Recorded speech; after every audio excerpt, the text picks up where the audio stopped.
আসসালামু আলাইকুম। আপনারা সবাই কেমন আছেন? আশা করি ভালো আছেন। আলহামদুলিল্লাহ আমরাও ভালো আছি, সুস্থ আছি।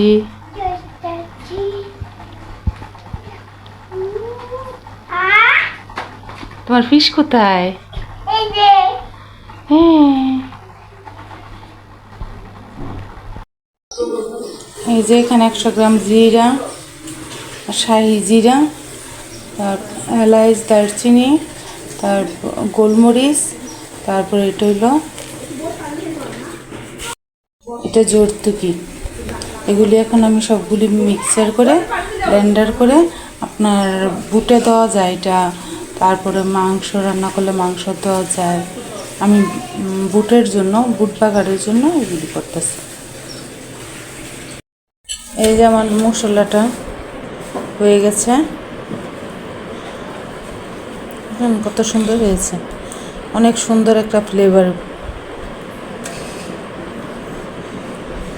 এটা বুটে দেওয়া যাবে, বুট বাগারের ভিতরে। তারপর আপনার বেসন যখন আমরা গুলি, তারপরে এটার ভিতরে দিলেও ভালো লাগবে। আমি দেই, খুব সুন্দর একটা ফ্লেভার আসে।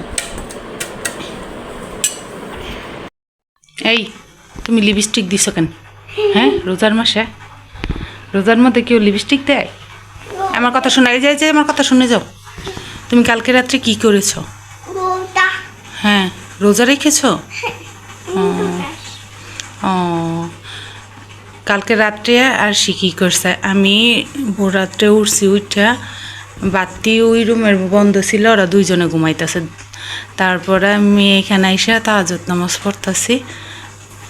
পড়তাছি, পরে নামাজ শেষ, মোনাজাত মাত্র নিছি পরে দেখি কি আমার ঘরের ভিতর ইস্মিতায় ঘুমাইতেছে, ঘরের ভিতরের থেকে জুতার শব্দ হইতেছে। শব্দ হওয়ার পরে আমি তাড়াতাড়ি করে মোনাজাতটা শেষ করে পিছনের দিকে তাকাইছি, তাকাই দিই আর সে আমার পিছনে আইসা দাঁড়াই দিছে ঘুমের থেকে উঠটা। কেউ ওরে ডাকও দেয় নাই, কেউ ওর বোনও উঠে নাই, ওই ইস্মিতা উঠে নাই, ইস্মিতা ঘুমাইতেছে, ওই এই ফাঁকে উঠা আমার পিছনে আইসা দাঁড়াই দিছে। দেখেন কি অবস্থা। এই যে চপের জন্য আলু নেওয়া হয়েছে, ডিম নেওয়া হয়েছে, তারপর বেগুনের জন্য বেগুন কাটা হয়েছে, এখানে পেঁয়াজের জন্য যে এখানে সব কিছু করছি। এই যে এখানে বেসন খোলা হয়েছে, এই যে তেল গরম করা হয়েছে, এখন ছেড়ে দিব।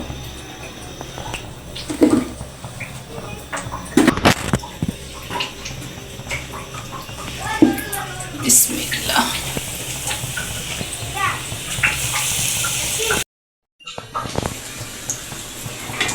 যে আমার আলুর সবগুলি ভাজা হয়ে গেছে,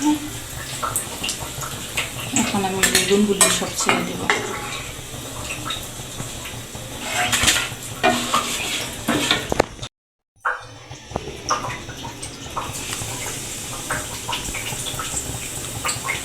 এই যে বেগুনগুলি ছেড়ে দিচ্ছে, বেগুনগুলি ভাজা হলে তারপর ডিমগুলি দিয়ে শেষ।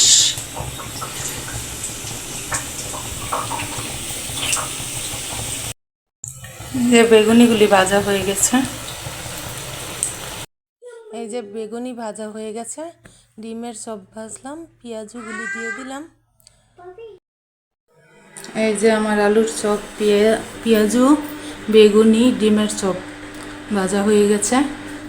আর আমাদের বাঙালিদের তো এগুলি ছাড়া হয়ই না ইফতারি, সেই জন্য আজকে প্রথম রমজান, এগুলি সব ভাজা হয়েছে।